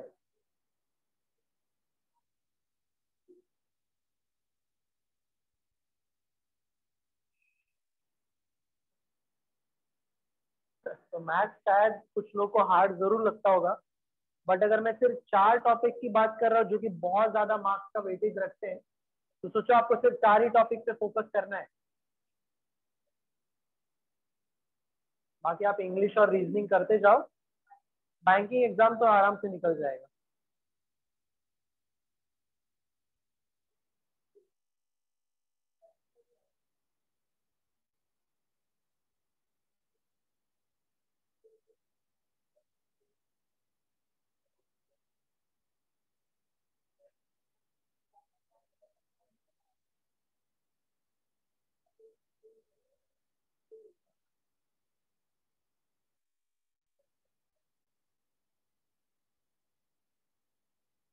क्या हुआ पूछो पूछो, क्या क्या गप्पा चल रहा है आपके पास, बोलो क्या बोल रहे हो। और आज पुरोहित ने हेलो लिखा है। हेलो लिखा है। हाँ बोलो बोलो, कौन सा वाला। और देखो मैं क्या बता रहा हूँ। हाँ, सेकंड वाले को कि फर्स्ट वाले को, फर्स्ट वाले को आपको माइनस करके 6 बनाना है। 40 किस टेबल में जाता है, 10 कितना था, 40 4 का, तो 10 माइनस 4 कितना होता है, 6 होता है ना, तो बन गया है। तो 10 और 4 आपका राइट आंसर है। अब 10 और 4 को साइन क्या देना है, क्वेश्चन में आपका प्लस है और माइनस है, तो जो बड़ा वाला वैल्यू है वो माइनस हो जाएगा, छोटा वाला वैल्यू जो है वो प्लस हो जाएगा, मतलब -10 + 4 आपको आंसर मिलेगा फर्स्ट वाले का। सेकंड वाले को किसी ने स्प्लिट किया क्या, कितना आया, हाँ by by by by by 12 और 11, 12 और 11 को प्लस अगर मैं कर दूं तो फिर मुझे 23 मिल जाएगा, जो कि मुझे वही चाहिए था। इसका आंसर है -10 और 4, और इसका आंसर है 12 और 11, दोनों भी प्लस है, तो दोनों का आंसर माइनस। तो साइन का टेंशन खत्म हो जाता है। हाँ, क्योंकि x का दोनों भी वैल्यू जो है वो y से ग्रेटर नजर आ रहा है, तो दोनों भी x is greater then y। देखो क्वाड्रेटिक इक्वेशन में 4 घंटे में अगर सिखाता और मैं यहाँ पे जस्ट प्रैक्टिस ले रहा हूँ, दैट मीन्स ये एक्सपेक्ट कर रहा हूँ कि आप लोग को चीजें थोड़ी बहुत पता होगी। अगर आपको कुछ भी नहीं पता है, जीरो हो, कोई बात नहीं, बस आराम से कोशिश करो जो मैं बोल रहा हूँ, ज्यादा डेप्थ में जाने की कोशिश मत करो। जब हम लोग टॉपिक लेंगे ना अरिथमेटिक क्वाड्रेटिक का, तो सारी चीजें अच्छे से सीखेंगे। मैं आपको हर चीज को स्प्लिट करके बताऊंगा चीजों को।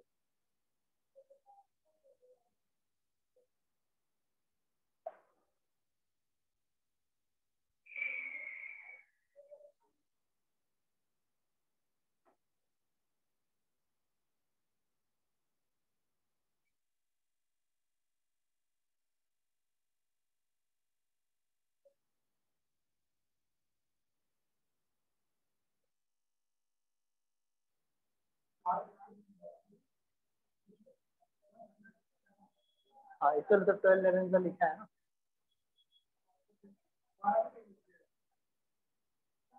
वो टेबल में 6 के टेबल में भी जा सकता है, बट 6 के टेबल में लेकर ना आप उसका वैल्यू 23 नहीं निकाल पाओगे। जैसे 6 22 जा होता है, बट 22 और 6 को लेकर आप 23 नहीं बना पाओगे। आपको ऐसे दो नंबर लेने हैं जिसका मल्टीप्लायर इतना हो और प्लस करके 23 है। तो 12 11 जा 132 होता है, और दोनों को अगर मैं प्लस कर दूं तो 23 बनता है। ये मैं आपको बेसिक में ना आपको मैं स्ट्रक्चर पूरा बना के अच्छे से बताऊंगा। जैसे 123 को आप 2 इंटू 2 इंटू 2 इंटू 6 इंटू 11 लिखते हो आप। कुछ गलत कर दिया मैंने।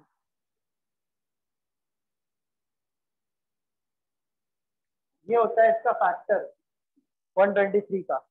अब ये फैक्टर को आप कैसे लिख सकते हो कि आपका प्लस करके 23 बन जाए। फॉर एग्जाम्पल जैसे अगर मैंने 2 2 4 ले लिया और 33 ले लिया, तो 33 4 भी उतना ही होता है, बट 33 और 4 को आप 23 नहीं बना पाओगे तब। तो आपको इन फैक्टर को ऐसे लेना है कि प्लस करके 23 कोई नंबर बन जाए। तो 3 2 6, 6 2 12, अब 12 और 11। तो ये मैं आपको ना कभी अच्छे से बताऊंगा चीजों को, कि अगर नंबर थोड़ा सा बड़ा हो गया तो आप फैक्टर लेते हो और उसी में से नंबर निकालने की कोशिश करते हो।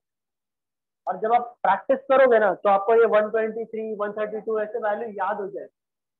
चलो सेकेंड वाला, एक्स का वैल्यू कितना आया, -6 + 4, और वाई का वैल्यू, और आंसर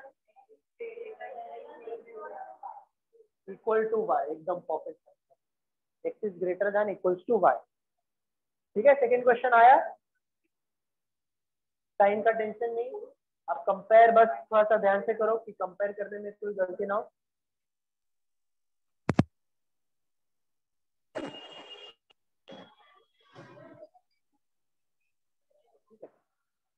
चलो, तो नेक्स्ट दो क्वेश्चन को मैं ट्रिक से सॉल्व करने की कोशिश करता हूँ। मैं ट्रिक आपको बताता हूँ कि नेक्स्ट दो क्वेश्चन के लिए एक्चुअली आपको कोई भी स्प्लिट नहीं करना है, कोई भी वैल्यू नहीं निकालना है, आप इसके आंसर जो है डायरेक्ट बता सकते हो। तो ट्रिक क्या सर बोलो बोलो। -6 -4 है ना? -6, देखो प्लस और माइनस है, प्लस और माइनस में बड़ा वाला वैल्यू माइनस और छोटा वाला वैल्यू प्लस। ठीक है, ओके। क्वेश्चन में प्लस माइनस है, बड़ा वाला वैल्यू माइनस, छोटा वाला वैल्यू प्लस। क्या? ठीक है, चलो चलो हो गया। अभी यहाँ पे फोकस करो, मैं ट्रिक बता रहा हूँ आपको। ट्रिक क्या है, ट्रिक क्या बोलता है आपसे कि सर अगर क्वेश्चन के दो वेरिएबल में एक वेरिएबल के क्वेश्चन में माइनस प्लस अगर हो, ओके ओके, यहाँ पे भी पेन डाउन कर दो, देख लो यहाँ पे। अगर एक वेरिएबल के पास माइनस प्लस हो और दूसरे वाले के पास प्लस प्लस हो, क्योंकि जिसके पास माइनस प्लस है उसका दोनों भी आंसर पॉजिटिव में आने वाला है, और जिसके पास प्लस प्लस है उसका दोनों भी आंसर नेगेटिव में आने वाला है। तो बाय डिफॉल्ट इनके वैल्यू कुछ भी होने दो, प्लस प्लस वाला बंदा हमेशा माइनस माइनस वाले से ग्रेटर ही होता है। तो आप क्या बोल सकते हो कि ट्रिक नंबर 1 आपसे क्या बोलता है कि क्वेश्चन में अगर माइनस प्लस है तो वो प्लस प्लस वाले वैल्यू से हमेशा वेरिएबल से हमेशा बड़ा होता है। फिलहाल इस केस में माइनस प्लस जो है वो x के पास है, तो x is greater then y। बिना सॉल्व किया दैट बोल सकते। अगर ये साइन इसके पास होता तो y is greater then x, by default आप दैट लिख देते। ठीक है, आई थिंक दिख रहा है ऑनलाइन में भी। तो फर्स्ट ट्रिक मैंने आपको यहाँ पे बताने की कोशिश की, तो इसको पहले रब कर देता ताकि ऊपर थोड़ा सा अच्छे से लिख दूं मैं।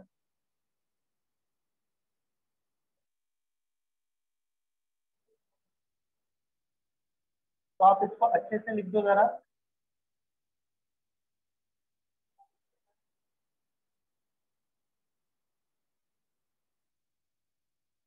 ठीक है,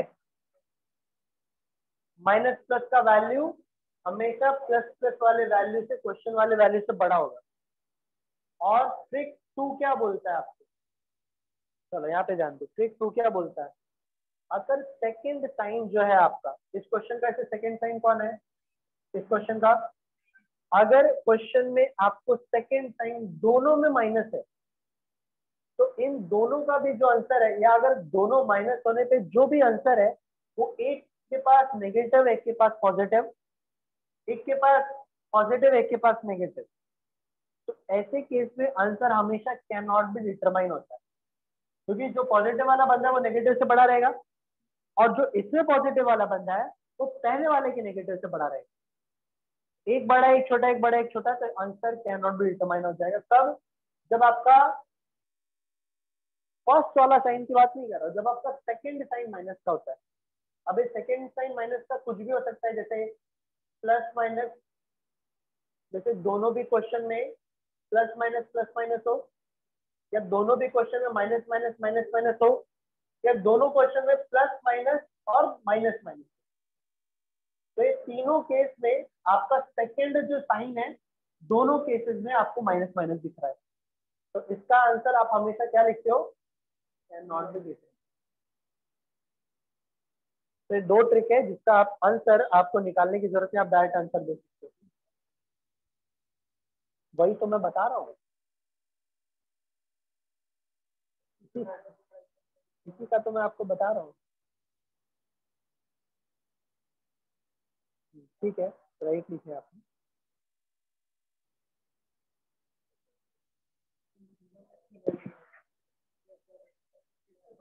आप सारे नंबरों को कंपेयर करते हो, एक्स के दोनों वैल्यू को वाई की दोनों वैल्यू को एक दूसरे से कंपेयर करते हो। अगर एक्स का दोनों वैल्यू वाई के दोनों वैल्यू से बड़ा है तो ग्रेटर, अगर दोनों वैल्यू छोटा है तो लेस, और अगर एक बराबर आ गया तो फिर ग्रेटर देन इक्वल्स टू। देखो वही चीज है, मैं अभी एकदम डिटेल में मैं नहीं जाऊंगा, आप रच मत करो। आपने फॉर्म भरा है क्या ये एसआईसी का? जो मैं 4 घंटे में सिखाने वाला हूँ 10 मिनट में आप क्यों सीखना चाहते हो? ये मैं ट्रिक क्यों बता रहा हूँ, ये चीज मैंने क्यों बताया, इससे एग्जाम में काम में आता है। ट्रिक क्यों बताया, एग्जाम में काम में आता है। बाकी जब हम लोग इससे कम से कम 50 क्वेश्चन प्रैक्टिस करेंगे तब जाके आपका कमांड आएगा, तब आप सीखोगे। अभी देखो मैं आपसे बता भी दूं ना, सारी चीजें अगर मैं बता दूं ना तो आप भूल जाओ, भूल जाओ। ये टेबल और एक दो ट्रिक ये काम में आने वाली है आपको। बाकी अगर आप स्प्लिटिंग द मिडिल टर्म का प्रैक्टिस नहीं किए हो तो वही बात है, स्प्लिट करने में भी आपको टाइम लग जाएगा। और इसके कुछ वेराइटी भी होते हैं, तो यहाँ पे नंबर होता है तो थोड़ा सा आपको अलग ध्यान रखना पड़ता है। जिन लोगों का नंबर सीरीज हुआ है, जो एग्जाम में ये टॉपिक अटेंड करने वाले, उनको इसके वेरिएशन के ऊपर भी थोड़ा ध्यान रखना चाहिए।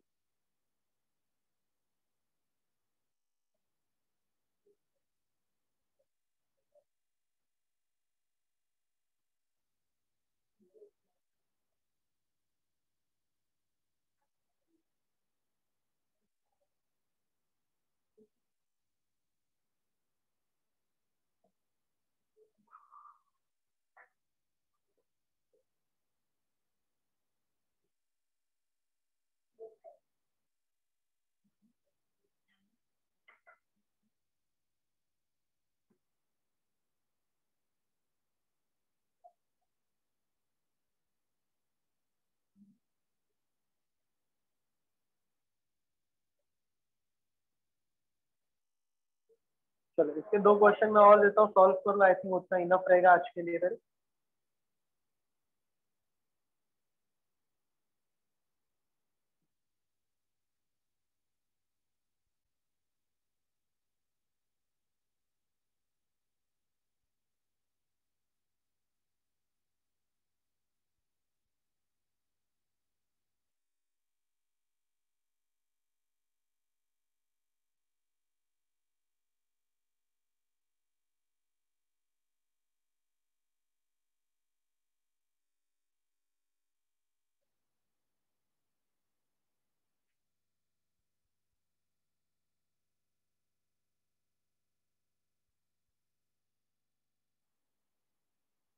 दो क्वेश्चन है, आई थिंक फिर इतना इनफ रहेगा आज के लिए।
और y का कितना आएगा?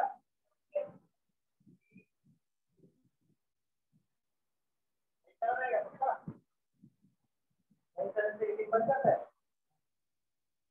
अब 9 को आपको प्लस करना है कि माइनस करना है? माइनस करके गेन बनाना है ना।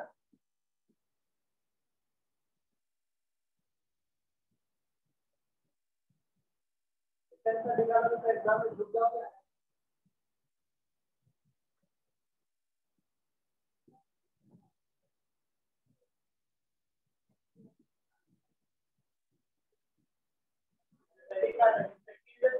वो आपको ये बताता है कि आपको कितना वैल्यू प्लस करके लाना है, माइनस करके लाना है। पर 13 प्लस करके लाना है, पर तो माइनस करके लाना है। इसको कैसे स्प्लिट करोगे आप? 21 into 3, 21 minus 3 आपका 18 होगा, 21 into 3 होता है। तो आपको दो वैल्यू मिले, 7 और 6, दो का टाइम 47 है, तो 21 और 3 और इससे -21 है, x ग्रेटर देन y आपको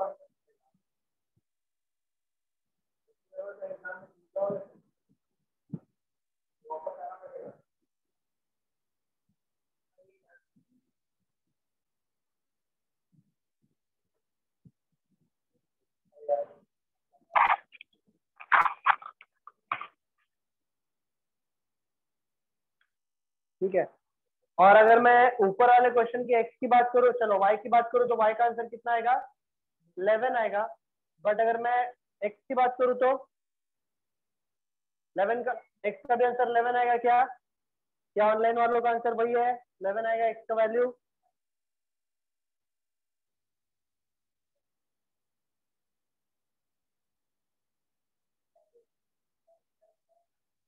हाँ, अब बराबर बोला आपने कि जब आपका ऑलरेडी रूट होता है अगर वैल्यू, तो आंसर सिर्फ पॉजिटिव में आता है।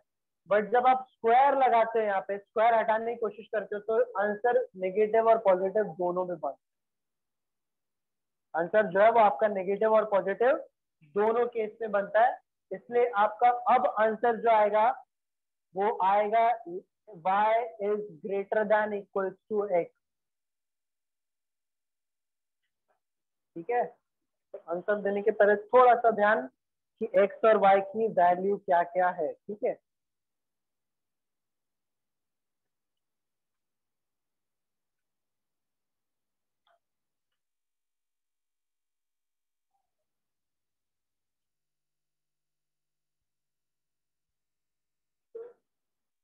क्या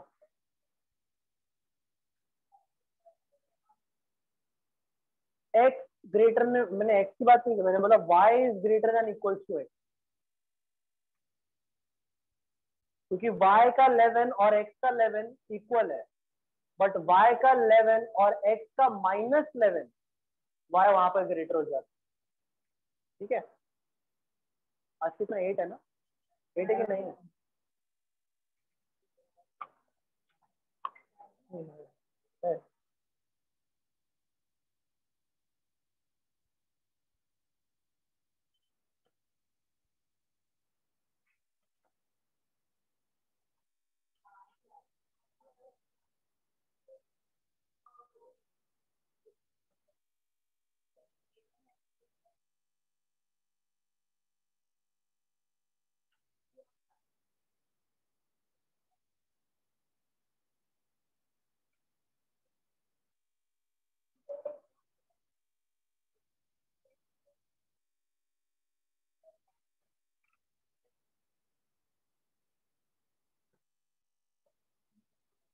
तो नंबर सीरीज में भी देखो वही होता है कि बहुत सारी चीजें रहती है बताने के लिए। तो मैंने क्या किया, ओवरऑल बस रिवीजन लिया, और जो भी इंपॉर्टेंट चीजें होती है एग्जाम में, जिस तरीके से आप किसी क्वेश्चन को अगर सॉल्व करना ऑलरेडी जानते हो, बट स्टिल कम टाइम में कैसे सॉल्व करना है, तो थोड़ा सा मैंने उन चीजों को डिस्कस करने की यहाँ पे कोशिश की है।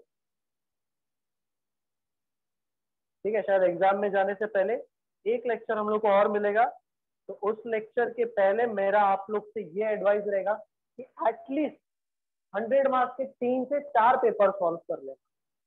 100 मार्क्स का जो मॉक टेस्ट होता है, एटलीस्ट 3 से 4 पेपर। और करंट अफेयर जरूर अच्छे से पढ़ लेना, क्योंकि करंट अफेयर ऐसा होता है कि अगर करंट अफेयर एग्जाम में आया, आपने पढ़ा है, तो आपको मार्क्स मिल जाएगा, खत्म हो गई बात। तो करंट अफेयर में आप स्कोर कर सकते हो। तो एटलीस्ट कुछ नहीं तो भी 3 पेपर मॉक टेस्ट के आप जरूर देना। और फिर मैं नेक्स्ट लेक्चर में आप लोग का चेक करूंगा कि आपको 100 में से कितने मार्क्स मिल रहे हैं, और वहीं पर मैं आपको डिक्लेयर कर दूंगा कि आप एग्जाम पास कर पाओगे कि नहीं कर पाओगे। ठीक है, कि वही होता है ना कि आजकल एग्जाम में जाने के पहले ही आपको पता होता है कि आप पास हो सकते हो कि नहीं हो सकते। ठीक है, अगर कुछ पूछना है तो पूछ सकते हो, वरना आज के लिए आई थिंक इनफ रहेगा मेरी तरफ से। आप लोगों को कुछ पूछना है तो आप लोग पूछ सकते हो मुझे।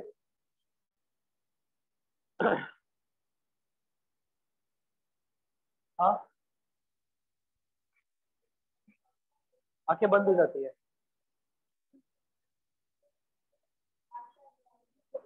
कौन सा क्वेश्चन पहले सॉल्व करना है, तो इसके लिए जो,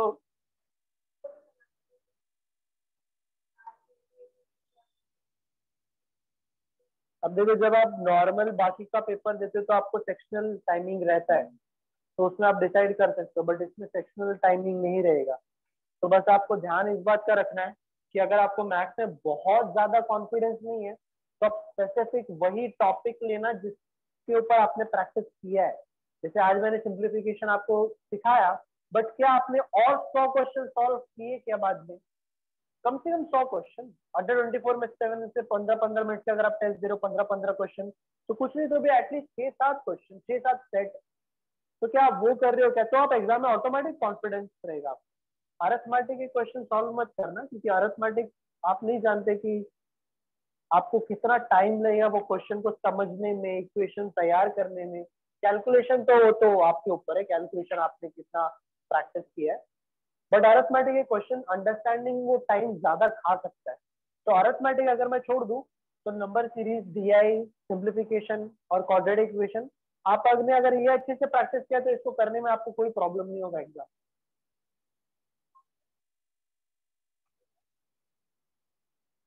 5 मिनट, 3 मिनट सिंप्लीफिकेशन को अगर 5 क्वेश्चन आते हैं तो हर क्वेश्चन को आप दे दो 40 सेकंड दे दो।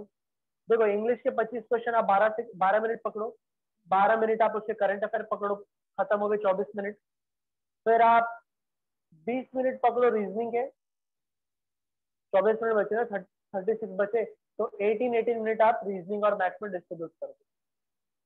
अगर आप 12 मिनट उनमें दे रहे हो इंग्लिश और करंट अफेयर में, तो आप इस तरीके से 18 मिनट को मैथ्स और रीजनिंग में डिस्ट्रीब्यूट करते हुए अब 18 मिनट में आपको 20 क्वेश्चन सॉल्व करने, मान लो 25 भी नहीं करने, 20 ही करने। एक्चुअली एग्जाम बहुत इजी होता है तो आपको पूरे के पूरे अटेम्प्ट करने चाहिए, बट स्टिल मैं 20 मिनट पकड़ रहा हूँ तो आपके पास एक क्वेश्चन को सॉल्व करने के लिए फिर भी 50 सेकंड है। 5 क्वेश्चन का मतलब है कि लगभग 4 मिनट है आपके पास। तो 4 मिनट ज्यादा से ज्यादा आपको देना चाहिए 5 क्वेश्चनों के लिए। बट ये टाइम जो है वो एग्जाम में कुछ मैटर नहीं करता। मैटर ये करता है कि अगर आपने ये प्रैक्टिस किया है तो आ जाएगा, नहीं किया है तो नहीं आएगा, सिंपल बात। इसीलिए एग्जाम में ना कभी ज्यादा सोचना नहीं चाहिए। आपको एग्जाम के पहले ही पता होता है कि आप एग्जाम पास कर सकते हो या नहीं कर सकते हो। अगर आपको लग रहा है कि यार मैं कट ऑफ क्लियर नहीं कर सकता तो एक काम करो, किसी का नाम लो और ऑप्शन टिक करो, क्या पता काम कर जाए। जिसका नाम लेना है आपको, नेक्स्ट एग्जाम में किसी और का नाम ट्राई करना, शायद तुक्का लग जाए।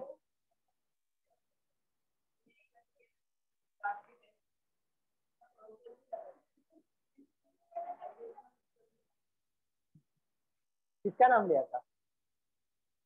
अरे पापा मम्मी का पूछ रहा हूँ मैं।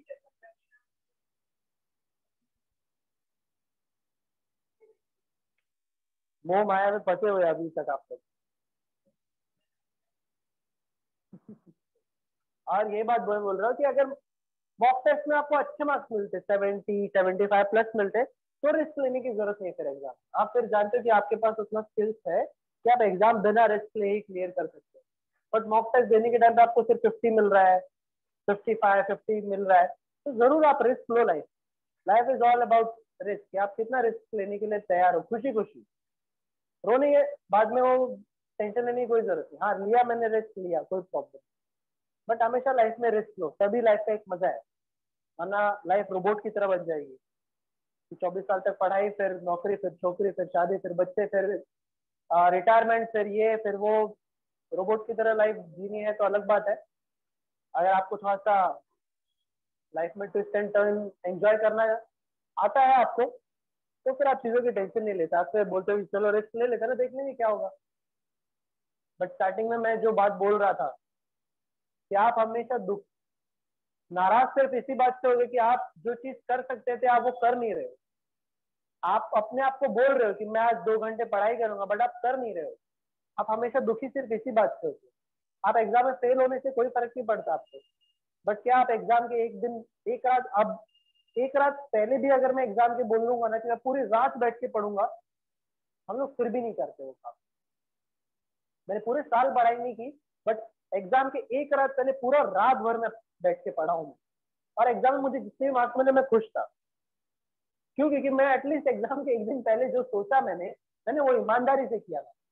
10th में मुझे जितने भी मार्क्स मिले बस इसीलिए मिले क्योंकि मैं एक रात पहले पूरा रात बैठ के पढ़ता था। बस एग्जाम का 10 दिन पहले मैं पढ़ाई शुरू करता था, एग्जाम खत्म, टेंशन खत्म, फिर क्रिकेट खेलो, मस्ती करो। और एग्जाम में मुझे जितने परसेंटेज आ गए मुझे कोई फर्क नहीं पड़ता था कि लोग क्या सोच रहे हैं, मैं अपने आप में खुश था। मैं जानता था कि मैं पढ़ने वाला उतना स्टूडेंट हूँ नहीं, तो मैं जितना अपनी तरफ से मैंने पढ़ लिया उतना। बस बात इतनी कि अगर आप अपने लिए कोई चीज सोच रहे हो तो एटलीस्ट वो उतना डिसिप्लिन मेंटेन करो लाइफ। दूसरे लोग आपको कुछ बोले उससे कोई फर्क नहीं पड़ना चाहिए, बट आपने खुद से सुबह सुबह क्या बोला था उठने के टाइम पे, कि यार अब तू नींद खुल चुकी है, अब दोबारा बेड पे नहीं लेटेगा तू, क्योंकि दोबारा बेड पे लेटने के बाद 2 घंटे कब निकल जाएंगे पता नहीं चलेगा।